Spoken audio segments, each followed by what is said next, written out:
Hi, I'm Shelley Wood, and this is my tiny sewing room where I make doll clothes sewing videos.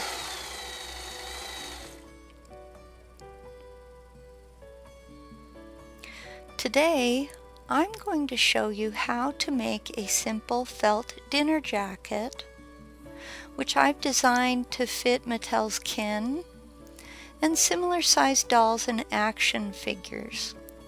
But before we begin, please go to my website, shelleywood.com, to download and print this free PDF sewing pattern.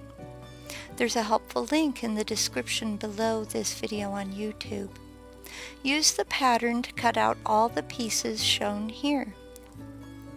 Lay one of the jacket's fronts on top of the jacket back. Sew across the shoulder. You'll see some red stitches there. I'm using a contrasting thread for your benefit, but you should try to find a thread that actually matches. Lay the other jacket front on top of the back and stitch across this shoulder as well.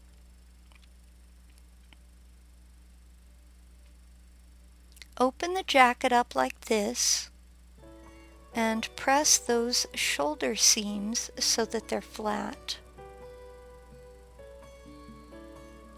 Turn your jacket over to look at the right side. Lay the curve of one sleeve alongside the jacket's underarm area. Stitch the sleeve to the bodice from the underarm to just shy of the shoulder seam. I left a 2 centimeter unsewn area at the shoulder. So here I am attaching it. I just want to make sure you understand how to do this, and I'm using a back stitch. If you don't know the back stitch, I do have a tutorial. Look in the description below for the link to that back stitch tutorial. And you can see I'm tying a knot, and I also have tutorials on how to tie knots with a needle and thread if that's helpful. Bring the other curved part of the jacket's sleeve around to the other bodice's underarm area. Okay, so here's what I have so far. And now I need to move that sleeve so it goes around to the front part of the jacket like this. And I'm going to attach them starting right here.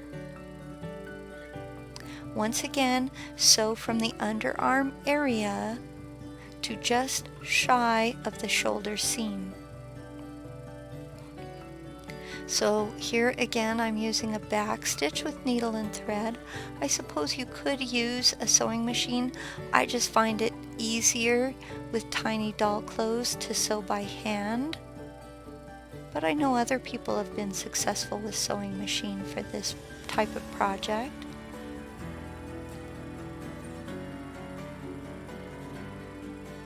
Okay, and there we go. This leaves a gap at the top of the sleeve, and I do this for a good reason.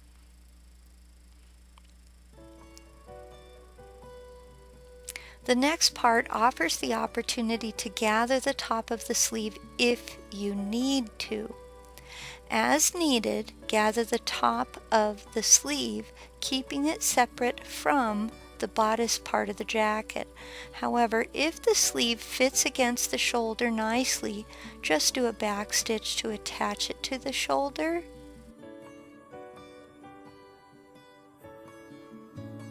Okay, so I've attached here and here. And there's a gap. Now, if your gap shows that the sleeve is wider right here than the bodice shoulder, then you want to gather it first before you start to attach there. And now I'm attaching. Mine actually fit nicely, so I'm doing a back stitch to finish attaching it all the way. But I don't usually do this until I'm sure that it's going to fit into the shoulder nicely. Sometimes I do have to do a little bit of a gather beforehand. And there you go. Here's a look at what we've created so far.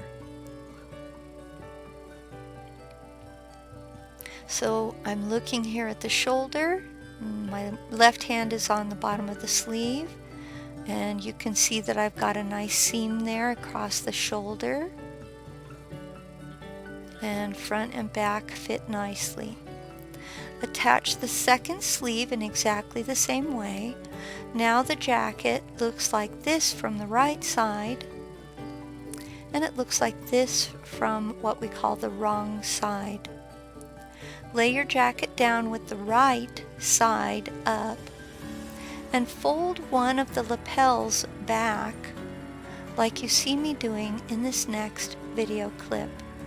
So we're going to create a lapel, and all you have to do is fold it back a little bit like this. Stitch this lapel in place using a whip stitch. And again, if you're not familiar with the whip stitch, I do have a tutorial for that. Here's a video clip. So I fold it back and I start my whip stitch. But if you want to see how the whip stitch is done, look in the links that are in the description below. Follow these instructions to make the second lapel as well. At the top of one of the lapels, and overlapping the shoulder seam a little bit, you're going to fold some 1/2 inch wide bias tape of a matching color directly into the neckline of the jacket. Start by folding the cut edge of the bias tape under to hide it, and then wrap it around the neckline and stitch it in place.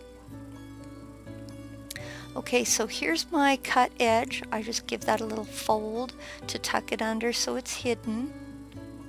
And then I'm gonna go right to the edge of the lapel I've created, fold this 1/2 inch bias tape around, and then begin stitching it directly to the jacket. And you'll notice I'm keeping it attached to the cardboard spool, and that way we can tell exactly how much we're going to need. So keep the bias tape attached to the cardboard spool as you work to attach it to the neckline. When you reach the opposite end of the neckline, cut the bias tape a little bit too long, approximately 1 centimeter. Fold it under as well and finish stitching it on. Now I actually did mine a little too long, as you'll see here. I made mine, I think, 1.5 centimeters, and it was just slightly too long, okay, from my end stitch, which you can see my needle's still attached there, okay. And I discovered I couldn't get that raw edge folded under and still expose the lapel. So I had to trim it a little bit more, just like 1/2 centimeter more, to get it to tuck under and match up to the other lapel. And the whole time I've got my needle and thread attached so I can continue stitching. Okay, there we go. Now you can see I'm going to finish stitching that collar to the edge of the opening of the neckline. And again, I'm using a whip stitch here. I attach it along the area I've folded, and then I tie my knot on the underside, and there it's done. Now when finished, your collar should look like this. Here's a close-up of the bias tape. Now the jacket looks like this from the right side, and it looks like this from the wrong side. Clip the sleeves rounded corners. Now when you're clipping a rounded seam, I recommend Fisker's Stitchers or another Fisker's Micro Tips, another tiny little pair of scissors. Flip it over to the right side as shown here. Fold one sleeve in half and stitch from the sleeve's cuff area to the underarm, and then at the underarm you're going to turn and start sewing down, stitching down to the bottom of the jacket. And again, I'm using a back stitch for this. So I fold my sleeve in half, I'm going to start sewing right here to here and then down.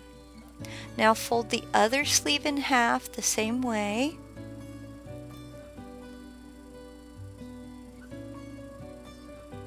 And once again, you'll sew from the edge of the sleeve to the underarm area, turn at the underarm, and then sew down the side just like we did before.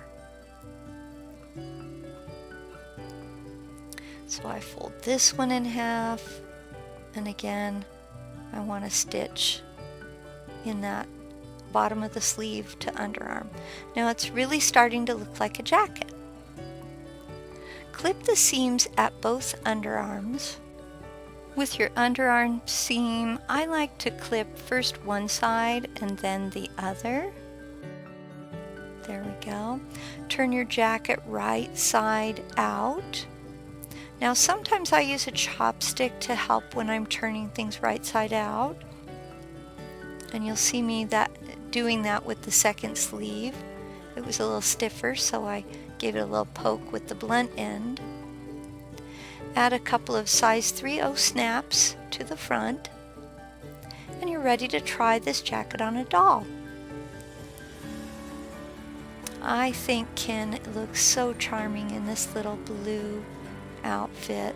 Kind of reminds me of those singing groups from the 1960s. Just adorable. So cute. I love the fit of those pants too. For more free printable PDF sewing patterns for making doll clothes to fit dolls of many shapes and all different sizes, please remember to visit my website, shellywood.com. Now hang in there, I've got a little announcement. February is Black History Month, and as part of the celebration of African American history in America, shellywood.com is doing a brief overview of traditional African fashions, hypothesizing about how African fashions have shaped American fashion in history. And as part of the celebration, my videos are featuring Black musicians this month. Today's video features a band called Willis. Learn more about Willis using the description below.